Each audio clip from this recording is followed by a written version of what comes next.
ओम classes में सभी बच्चों का स्वागत है। हम विद्युत धारा चैप्टर पढ़ रहे थे।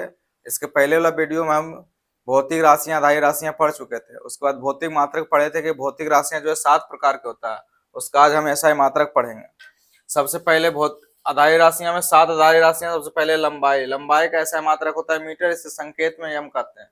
दूसरा है द्रव्यमान। द्रव्यमान का होता है किलोग्राम, इसे केजी कहते हैं। तीसरा है समय। समय का होता है सेकंड, इसे एस से दर्शाते हैं। आगे विद्युत धारा, जिसका ऐसा मात्रक एम्पियर होता है, इसे ए से दर्शाते हैं। आगे ताप या तापमान को कैंडेला कहते हैं, इसे के से दर्शाते हैं। ज्योति तीव्रता है, जिसे ताप या तापमान को केल्विन कहते हैं, इसे के से दर्शाते हैं। आगे ज्योति तीव्रता से कैंडेला कहते हैं, सीडी से दर्शाते हैं। आगे पदार्थ का परिमाण इसे मोल कहते हैं या मोल से दर्शाते हैं। इसे अच्छा से याद करना, फिर से याद कराते हैं। लंबाई को इंग्लिश में लेंथ कहते हैं। लंबाई का ऐसा मात्रक मीटर, जिसे एम से दर्शाते हैं। आगे द्रव्यमान, जिसे मास कहते हैं, इसका ऐसा मात्रक किलोग्राम है, इसे केजी से दर्शाते हैं। आगे समय, इसे टाइम कहते हैं, इसका ऐसा मात्रक सेकेंड होता है, इसे एस से दर्शाते हैं। आगे विद्युत धारा, इसे कहते हैं इलेक्ट्रिक करंट, ऐसा मात्रक एम्पियर, इसे एस से दर्शाते हैं। आगे ताप या तापमान, से टेम्परेचर भी कहते हैं, इसे इसका ऐसा मात्रक केल्विन होता है, इसे के से दर्शाते हैं। उसके बाद है ज्योति तीव्रता, इंग्लिश में कहते हैं ल्यूमिनियस इंटेंसिटी, इसका ऐसा मात्रक कैंडेला होता है, इसे सीडी से दर्शाते हैं। उसके बाद है पदार्थ का परिमाण, अमाउंट ऑफ सब्सटेंस का ऐसा मात्रक मोल है, इसे एम एल मोल से संकेत भी याद रखना है, एम एल मोल से दर्शाते हैं। इसे 7 आधारी राशियां हैं और इसका ऐसा मात्रक, इसे अच्छा से याद रखना है। उसके बाद इसके अलावा 2 और है, जिसे कहते हैं संपूरक राशियां, जो आधारी राशियां नहीं है लेकिन संपूरक राशियां है। ये संपूरक राशियां भी याद रखना है। समतल कोण का प्लेन एंगल का होता है रेडियन, जिसे आर ए डी से दर्शाते हैं।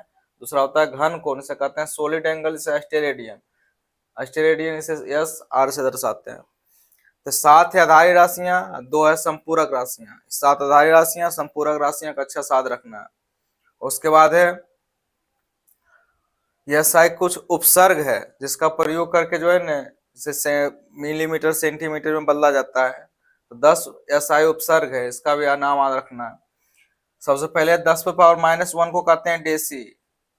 तो इसको हम याद करने का तरीका बताते हैं, ऐसे याद रखना है। Deci, centi, milli, micro, nano, pico, femto, atto, ऐसे याद रखेंगे। Deci, centi, milli, micro, nano, pico, femto, atto. Deci, centi, milli, micro, nano, pico, femto, atto. 10 पे पावर -1 को कहते हैं डेसी, 10 पे -2 को कहते हैं सेंटी, 10 पे -3 को कहते हैं मिली, 10 पे -6 को कहते हैं माइक्रो, 10 पर -9 को कहते हैं नैनो, 10 पर -12 कहते हैं पिको, 10 पर -15 का फेम्टो, 10 पर -18 का एट्टो। उसके बाद जो गुणज में है, 10 पर 1 को कहते हैं डेका, 10 पर 2 को हेक्टो, 10 पर 3 को किलो, 10 पर 6 को मेगा, 10 पर 9 को गीगा, 10 पर 12 का टेरा, 10 पर 15 का पेटा, 10 पर 18 का एक्सा। जैसे पढ़ेंगे deca, hecto, kilo, mega, mega, giga, tera, peta, exa. Deca, hecto, kilo, mega, giga, tera, peta, exa. इस तरह से याद कर लेना, बहुत आसान है याद करना। जैसे हम बता रहे हैं उस तरह से याद करना। पहले आधारी राशियां याद रखना है। कुल आधारी राशियां कितना है? 7 है। लंबाई क्या होता है? तो मीटर होता है। द्रव्यमान का किलोग्राम से केजी दर्शाते हैं। समय का सेकेंड एस से दर्शाते हैं। विद्युत धारा का एम्पियर ए से दर्शाते हैं।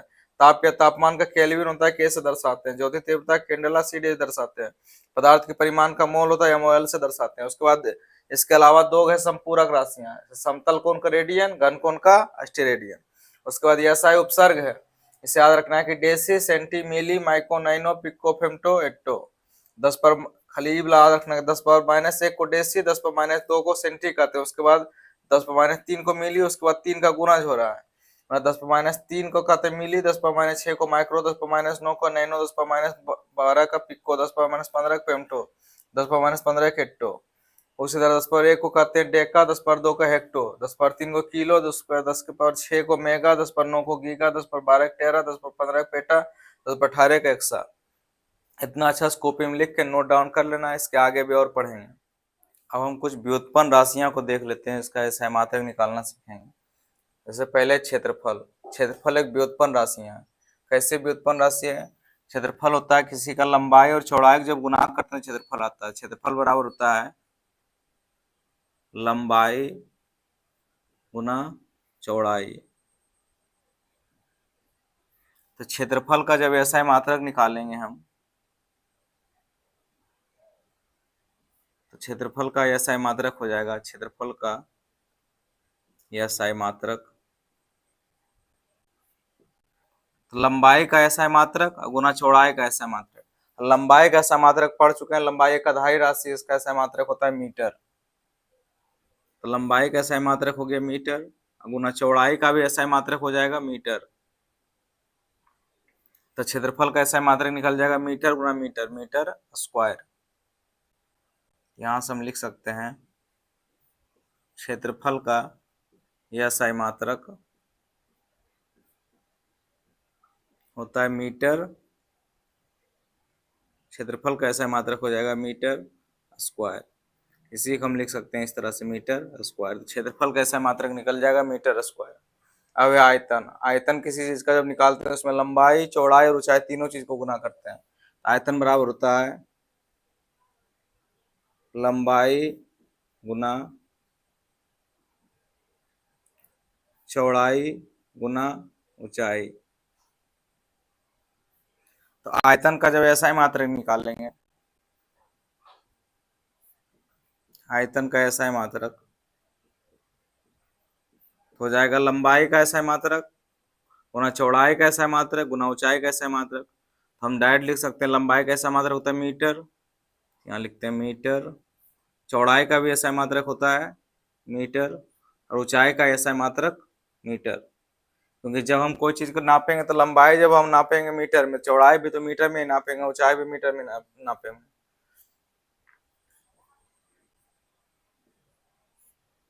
आयतन का SI मात्रक हो जाएगा मीटर क्यूब। इसे हम लिख सकते हैं इस तरह से, मीटर क्यूब। अब एक घनत्व, घनत्व का SI मात्रक निकालेंगे तो घनत्व बराबर होता है द्रव्यमान बटे आयतन। घनत्व बराबर द्रव्यमान बटे आयतन। इसे याद रखना कि घनत्व बराबर की होता है द्रव्यमान बटे आयतन होता है, इसे याद रख लेना है। घनत्व बराबर होगा द्रव्यमान बटे आयतन। अब जब घनत्व का SI मात्रक निकालेंगे, घनत्व का SI मात्रक, तो घनत्व का SI मात्रक हो जाएगा द्रव्यमान का SI मात्रक बटे आयतन का SI मात्रक। द्रव्यमान का SI मात्रक पढ़े थे केजी, हो जाएगा केजी। आयतन का SI मात्रक मीटर क्यूब। तो घनत्व का SI मात्रक हो जाएगा मीटर प्रति केजी प्रति मीटर क्यूब। घनत्व का SI मात्रक हो जाएगा केजी प्रति मीटर क्यूब।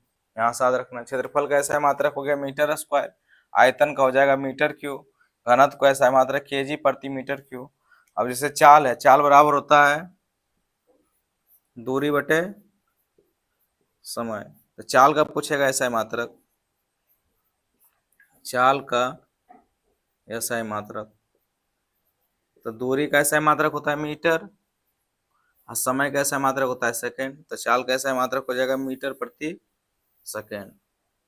चाल का SI मात्रक हो जाएगा मीटर प्रति सेकंड। तो ये सब व्युत्पन्न राशियां हैं, क्योंकि जितना भी दिख रहा है सब आधारी राशि की सहायता से बना, इसलिए सबका कहेंगे व्युत्पन्न राशि। क्षेत्रफल का SI मात्रक मीटर स्क्वायर है, आयतन का मीटर क्यूब है, घनत्व का केजी प्रति मीटर क्यूब, चाल का हो जाएगा मीटर प्रति सेकंड। इस तरह से और भी बहुत सारा व्युत्पन्न राशियां हैं।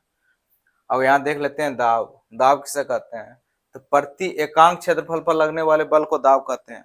मतलब एक ही क्षेत्र पर जब कस के हम बल लगाएंगे उससे दाब कहेंगे। यही कारण है कि जब खटिया पर हम सोते हैं तो उसमें कम पूरा से पूरा खटिया पर बल लगता है, जल्दी नीचे देखेंगे तो कम क्षेत्रफल कम दबाव रहेगा। लेकिन जब खटिया पर हम खड़ा हो जाएंगे तो नीचे देखेंगे दबाव ज्यादा लगेगा, क्योंकि एक जगह पर ही दबाव लगता है। तो दाब का मतलब हो कि बल बटे क्षेत्रफल, मतलब क्षेत्रफल, बल जितना जोर से एक क्षेत्रफल पर लगाएंगे वो उसका दाब कहलाएगा। अगर क्षेत्रफल बढ़ाएंगे, क्षेत्रफल अगर बढ़ाएंगे तो दाब का मान घटेगा, क्षेत्रफल घटाएंगे तो दाब का मान बढ़ेगा। क्षेत्रफल जितना कम रहेगा तो दाब का मान उतना ज्यादा होगा। इसीलिए अगर पाइप से अगर पानी बह रहा है, उसका अगर क्षेत्रफल मुंह को ऐसे चापते हैं उसका प्रेशर बढ़ जाता है, क्योंकि जैसे क्षेत्रफल घटाएंगे दाब उसका क्या हो जाता है, बढ़ जाएगा। अब दाब का ऐसा मात्रक होता है न्यूटन प्रति वर्ग मीटर। दाब का ऐसा मात्रक होता है न्यूटन, क्योंकि बल का ऐसा मात्रक न्यूटन है, क्षेत्रफल का ऐसा मात्रक होता है वर्ग मीटर। तो दाब का ऐसा मात्रक हो जाएगा न्यूटन प्रति वर्ग मीटर। इसे न्यूटन प्रति मीटर स्क्वायर या न्यूटन मीटर पर पावर -2 कह सकते हैं। ऐसे हम पास्कल भी कहते हैं, क्योंकि दाब का जो खोज किया था पास्कल किया था, इसलिए दाब का ऐसा मात्रक पास्कल भी होता है। तो 1 पास्कल बराबर हो जाएगा 1 न्यूटन प्रति मीटर स्क्वायर, 1 पास्कल बराबर 1 न्यूटन प्रति मीटर स्क्वायर। अब वायुमंडलीय दाब, एटमॉस्फेरिक प्रेशर, करा वायुमंडल में वायु का दाब वायुमंडलीय दाब कहलाता है। वायुमंडल में जो वायु का दाब है कहलाएगा वायुमंडलीय दाब। एक एटमॉस्फेरिक प्रेशर बराबर होता है 1.013 गुना 10⁵ पास्कल, या लगभग में कह सकते हैं 1.01 गुना 10⁵ पास्कल। तो याद रखना है कि एक वायुमंडलीय दाब बराबर कितना होगा, तो ये डाटा याद रखना है 1.101 गुना 10⁵ पास्कल, 1.01 गुना 10⁵ पास्कल। इसके अलावा कुछ और इंपॉर्टेंट चीज इसे याद रखना है। जैसे बर्फ का गलनांक पूछेगा कि बर्फ का गलनांक कितना है, तो 0 डिग्री सेल्सियस। अगर केल्विन में पूछेगा तो 273.15 केल्विन। इसे लगभग में हम लिख सकते हैं 273 केल्विन भी कह सकते हैं लगभग में, 273.15 केल्विन, या कहीं कहीं दिया रहेगा 273 केल्विन। उस तरह जल का क्वथनांक होता है 100 डिग्री सेल्सियस, केल्विन में पूछेगा तो 373.15 केल्विन, कहीं कहीं लगभग में दिया रहेगा 373 केल्विन, लगभग में 373 केल्विन भी कह सकते हैं। सब कुछ डाटा और याद रखना है। इससे ऊर्जा का ऐसा मात्रक होता है जूल, उष्मा का भी ऐसा मात्रक होगा जूल, कार्य का ऐसा मात्रक होता है जूल। उष्मा का सीजीएस मात्रक पूछेगा तो होता है कैलोरी, इसलिए 1 कैलोरी बराबर होता है 4.2 जूल लगभग, 1 कैलोरी बराबर 4.2 जूल। तो पहला विज्ञान और मापन का जितना भी किताब से क्वेश्चन था, जिस तरह पूरा थ्योरी हम पढ़ा चुके हैं, इसका कुछ न्यूमेरिकल भी कुछ देख लेंगे। इतना अच्छा स्कोप में नोट डाउन कर लें।